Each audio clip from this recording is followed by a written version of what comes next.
Le garçon subissait les coups de sa belle-mère tous les jours, jusqu'à ce qu'un chien nommé Canoff fasse une chose effrayante. Ce n'était pas la ceinture qui faisait le plus mal, mais la phrase avant le coup. Si ta mère n'était pas morte, je n'aurais jamais eu à te porter. Le cuir fendit l'air avec un sifflement. La peau s'ouvrit sans un bruit. Seayo ne cria ni ne pleura. Il serra simplement les lèvres, comme quelqu'un qui apprend que la douleur peut être supportée en silence. Il avait 5 ans.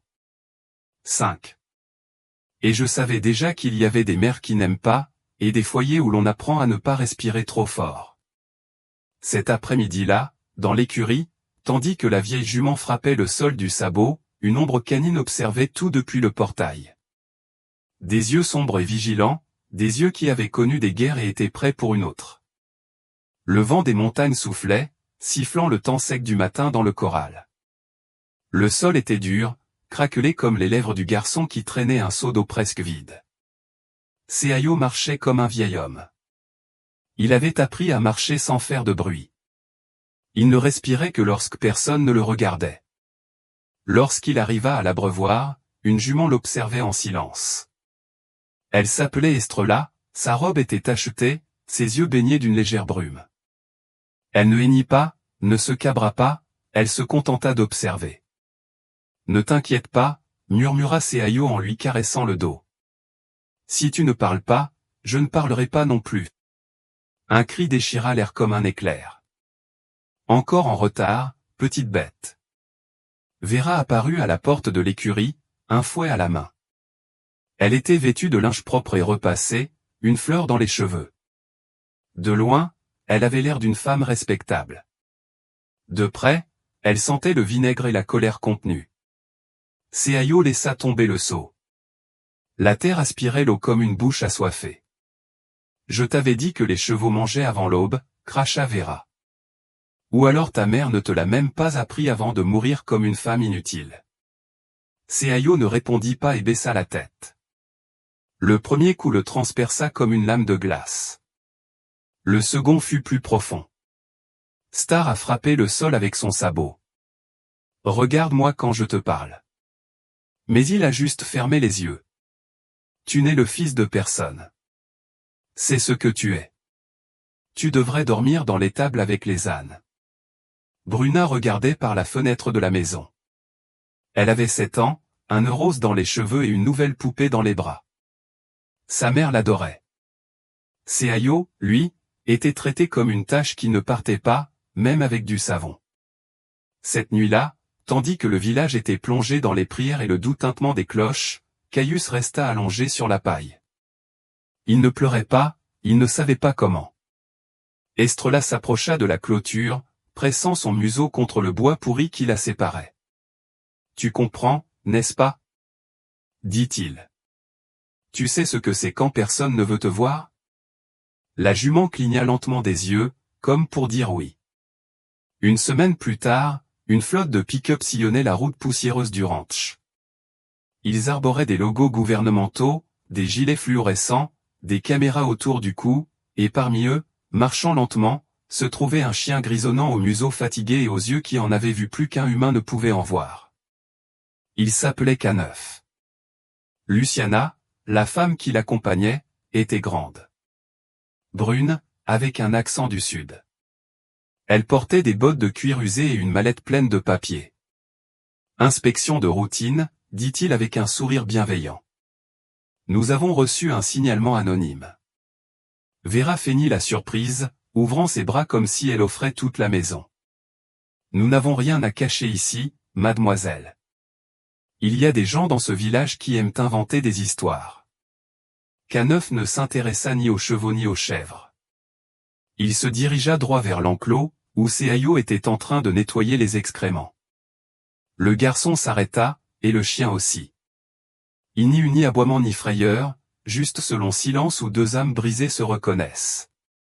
Canoff s'est approché, s'est assis devant Seayo, ne l'a pas senti, ne l'a pas touché, et simplement resté là comme pour dire « Je suis là, je vois ». Vera les observait de loin. Ses yeux, autrefois hautains, se transformèrent en fentes aiguës sous le soleil. Feignant la nonchalance, elle dit à Luciana. Ce garçon est un petit dramaturge, toujours en train d'inventer des histoires. Je l'ai recueilli par pitié. C'est le fils de mon ex-mari. Un fardeau, rien de plus. Luciana ne répondit pas, mais K9 le fit. Le chien se plaça entre Seayo et Vera, tel un mur silencieux. Puis-je t'aider, chien? Dit-elle avec dédain. Kovu la fixait si fixement que Vera détourna un instant le regard. Il y avait quelque chose dans sa présence qu'elle ne pouvait contrôler. Cette nuit-là, le ranch semblait plus froid. Vera buvait plus de vin que d'habitude. Bruna s'enfermait avec sa nouvelle poupée et dessinait des maisons où personne ne criait. Et Seayo rêvait pour la première fois depuis longtemps d'un câlin. Il ne savait pas de qui. Il se souvenait seulement de l'odeur de la terre humide et d'un museau chaud touchant son visage. Estrella frappa le sol du pied. Une fois, 2 fois, 3 fois.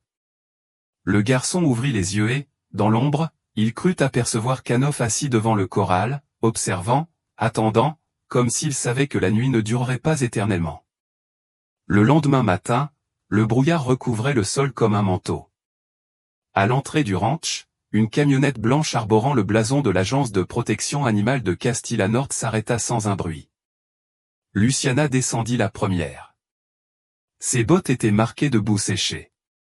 Son vieux foulard bleu clair, tissé par sa grand-mère au Michoacán, était un bouclier émotionnel remontant à des temps anciens. À côté d'elle marchait K9, le grand chien au pelage gris et caramel. Oreilles tombantes, pas fermes. C'est ici? Demanda Luciana. Famille Navarro-Ruon 2, un guide rural. Il s'occupe des chevaux depuis des générations.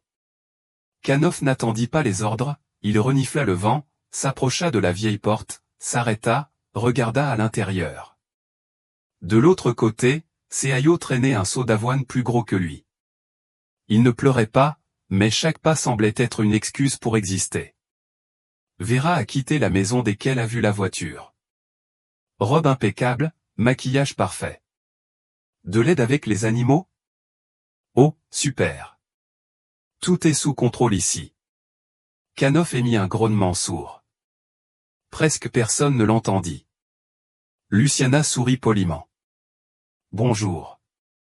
Juste une inspection de routine. Cela prendra quelques minutes. Bien sûr, Vera s'écarta. Tout est propre, les chevaux sont en bonne santé. Et, sans regarder Seayo, il cria. Seayo, laisse tomber ça et ne pense même pas à salir les visiteurs. Le garçon se figea. Sur son cou, une vieille marque, comme du cuir séché. Le chien s'est approché de lui. Il n'a pas reniflé, il n'a pas senti, il est resté planté là, devant Seayo, comme si ce petit corps maigre était tout ce qui comptait.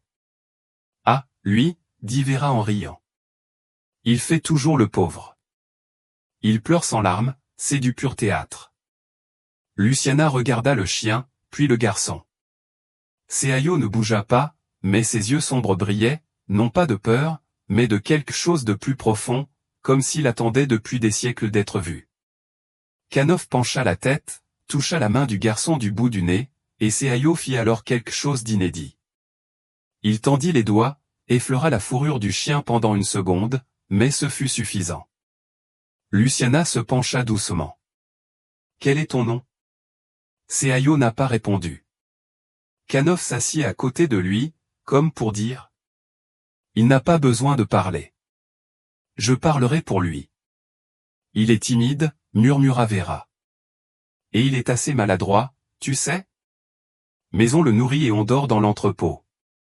C'est mieux que rien, non? La phrase flottait dans l'air comme de l'huile sur de l'eau claire. Luciana inspecta les écuries, demanda à voir les chevaux, posa quelques questions brèves. Tout semblait parfait. À leur retour, Seayo n'était plus dans la cour, mais K9 était assis à la porte de derrière, immobile. Comme s'il savait que derrière cette porte se cachaient des secrets encore inconnus. Si cette histoire vous touche, abonnez-vous à la chaîne dès maintenant. Chaque histoire révèle le pouvoir du silence, du courage et de la compassion. Activez la cloche pour ne pas manquer le prochain épisode, car parfois, c'est un chien qui nous apprend à voir ce que les yeux humains ne voient pas. Ce chien est-il toujours en service? Demanda Vera avec mépris. Il a l'air retraité, répondit Luciana avec un sourire calme. Presque. Mais les chiens comme lui ne prennent pas leur retraite. Ils attendent juste leur dernière mission. Sur le chemin du retour, elle s'arrêta près d'un buisson. Il y avait des épines, mais aussi une fleur timide, presque cachée. Et la fille? Demanda Bruna à l'école. Elle a du caractère, répondit Vera. Pas comme l'autre. Luciana murmura simplement, parfois, ceux qui ne crient pas sont ceux qui se souviennent le plus. Canoff n'aboya pas, mais avant de monter dans la camionnette, il regarda en arrière, non pas vers la maison, mais vers la petite fenêtre de l'écurie, où deux yeux sombres continuaient de scruter. Il n'y avait aucune supplication dans ce regard, il y avait une vieille attente. Dans le village de Versailles, les pierres des trottoirs recelaient des secrets. Les portes grinçaient comme si elles se plaignaient des histoires qu'elles entendaient la nuit. Vera défilait sur la place dans sa robe moulante, les ongles rouges comme du sang séché. Elle souriait du coin des lèvres, comme si elle connaissait le prix de chaque faveur. « Et comment va le petit ?» demanda le boulanger.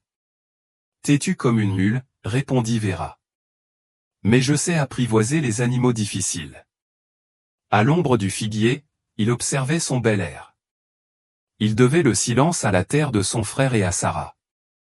Ce matin-là, Luciana trouva Canoff, trempé par la pluie, allongé devant l'écurie. À l'intérieur, Estrella battait du sabot en rythme.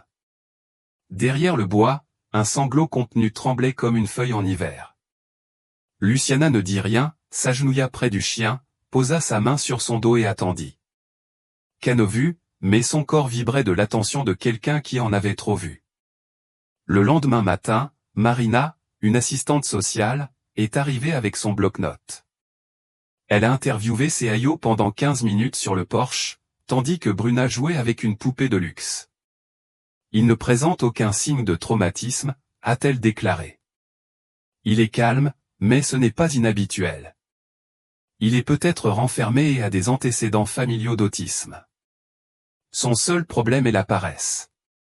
Vera dit en riant. Tu aimes attirer l'attention.